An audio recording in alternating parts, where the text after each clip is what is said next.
But we watched it, and our colonel came out and took a look at it. He made a phone call.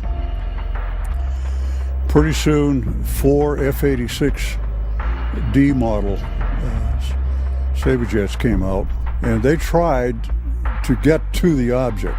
And it appeared that they hit some barrier that you couldn't see, because they would stall out and do a 1.5 turn spin and then pull out at the bottom.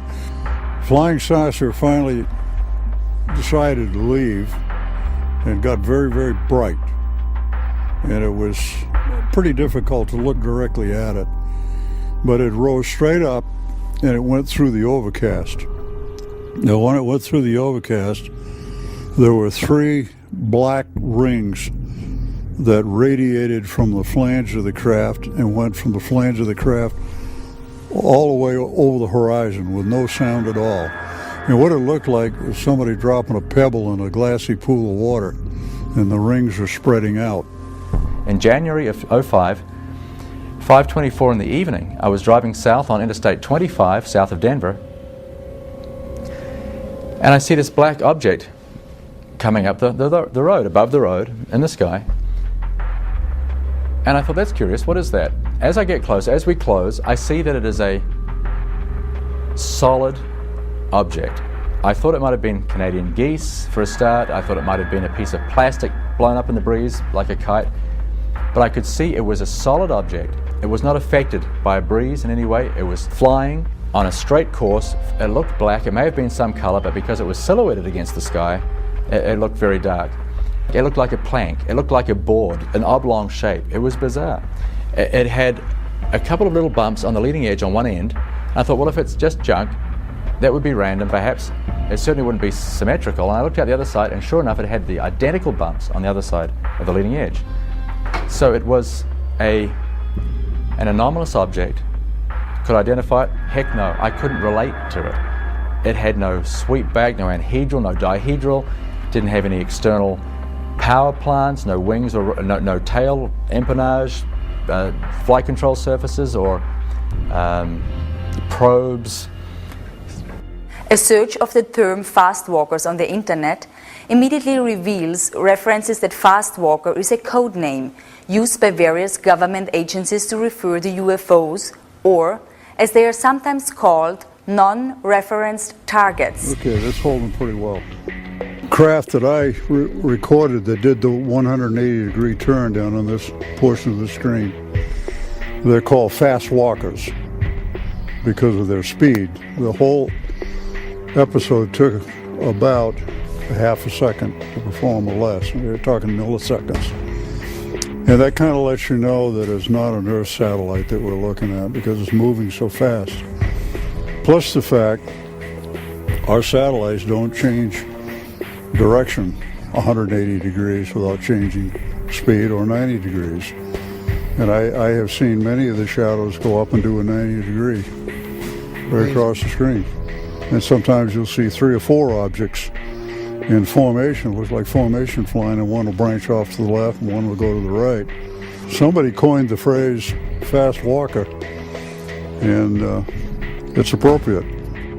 The fast walkers are these very rapid moving electrogravitic and anti-gravity disks and craft of various shapes. The National Security Agency actually for a long time had called these ETVs, extraterrestrial vehicles.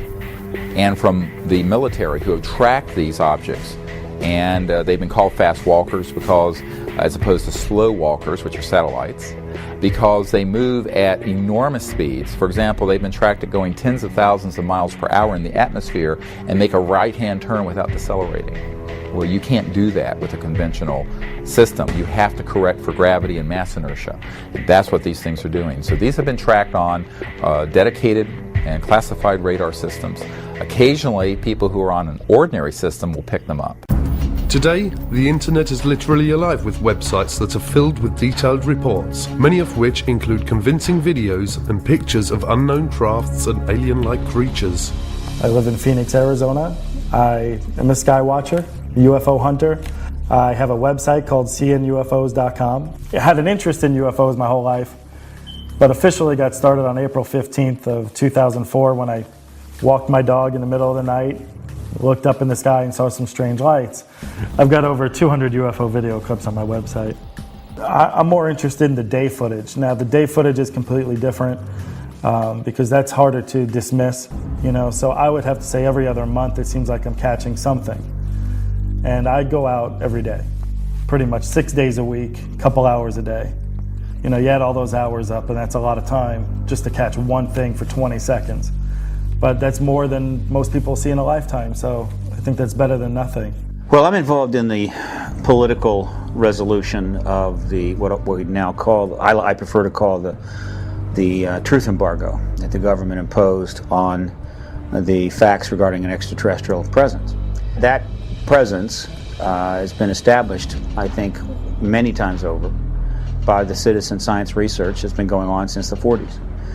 The government did studies, but they were primarily for show. And the issue, from a government standpoint, has been managed very intensely since '47, at minimum. Managed in the sense that the government was going to deal with it, but deal with it within the national security structure and never acknowledge that there's anything to this. But in fact there is. I mean, we are being engaged as a planet and as a species by other beings, possibly multiple species. This has just been proven beyond any doubt at all. Anyone who reads the research who isn't compromised by being either an idiot or in the employ of the government management of the issue can only arrive at one conclusion. The evidence is overwhelming. Videotape, daylight discs, nighttime discs, photographs, direct pilot sightings by the thousands, millions of sightings around the world, direct testimony from direct government involvement, and of course you've got an entire contactee body of evidence that's now in the tens of thousands of reports. Now, like never before, astounding events are transcending national and geographical boundaries, currently happening in Brazil and Mexico. Unprecedented UFO sightings are sweeping the entire area of South and Central America.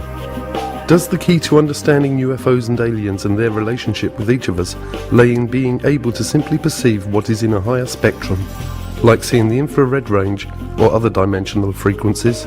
Images gathered from infrared cameras in Mexico and the special cameras used in Brazil seem to indicate that the aliens and their crafts may in fact be all around us. Jaime Maussan is one of Mexico's foremost journalists. Internationally known and respected for more than 3 decades of journalistic work, his investigations and reporting in the UFO field have made him an icon to UFO researchers worldwide. Jaime's weekly network television show, 60 Minutes, in Mexico reaches millions of people each week and regularly carries segments on the subject of UFOs. This flap has been recorded in video. It means that we have evidence to prove that something is really happening.